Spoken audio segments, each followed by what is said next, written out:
Reka bentuk dan teknologi tingkatan 1. Bab 4.1 Lakaran Piktorial. Objektif pembelajaran dalam bab ini ialah untuk menyenaraikan peranan lakaran dalam reka bentuk. Definisi lakaran. Lakaran merupakan satu lukisan awal atau lukisan draft yang dihasilkan menggunakan teknik lakaran bebas tanpa bantuan alat melukis ataupun lebih dikenali sebagai freehand drawing. Alatan asas yang digunakan untuk melakar ialah pensil, arang, pastel kapur ataupun marker pen. Terdapat 5 peranan lakaran. Yang pertama adalah mempercepat pembangunan konsep. Yang kedua, asas komposisi untuk ilustrasi. Yang ketiga, medium komunikasi pelanggan. Yang keempat, eksplorasi visual. Yang kelima, penyelesaian perincian visual. Saya akan menerangkan lebih lanjut tentang poin yang pertama, iaitu mempercepat pembangunan konsep. Ia untuk meneroka konsep bagi menunjukkan gambaran peneroka. Ia mampu menjimatkan masa daripada kertas menggunakan komputer. Sebagai contoh, masalah membawa beg yang berat. Konsep A mempunyai ruang yang lebih luas, roda yang besar dan pemegang yang lebih besar. Manakala konsep B, reka bentuk lebih ergonomik, roda lebih kecil, pemegang boleh berputar. Dan konsep C, tambah ruangan penyimpanan pada bahagian hadapan.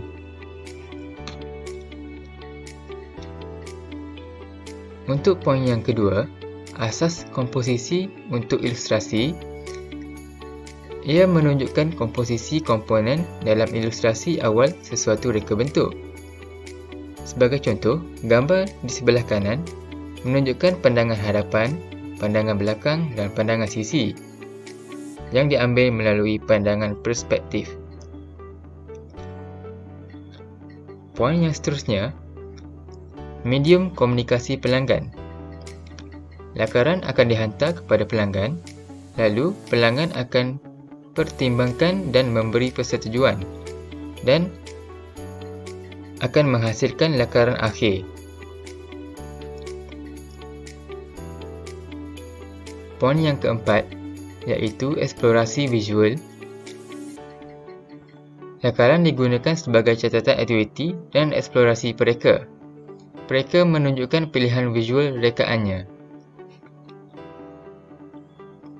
Poin yang kelima, penyelesaian perincian visual. Perincian ini merupakan penerangan tentang elemen, prinsip dan bahan yang digunakan. Ia memudahkan mereka melakukan proses pembangunan reka bentuk. Sebagai contoh, lakaran bebas dan lakaran digital. Jenis-jenis lakaran.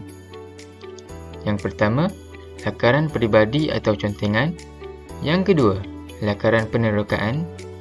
Yang ketiga, lakaran teknikal. Dan yang keempat, lakaran perkembangan idea. Dan yang terakhir, lakaran persembahan. Jenis lakaran yang pertama, iaitu lakaran peribadi atau contengan. Ia merupakan lakaran yang tidak kemas, tidak tersusun dan dilukis dalam buku lakaran. Kegunaannya untuk penyediaan konsep produk.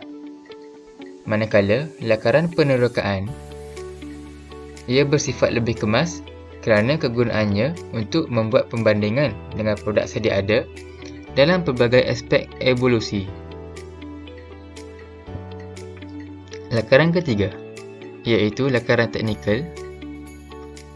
Ia menggambarkan lakaran ceraian, keratan rentas dan pelbagai sudut pandang.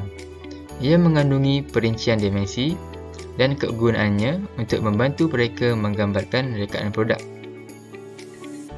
Lakaran yang keempat ialah lakaran perkembangan idea.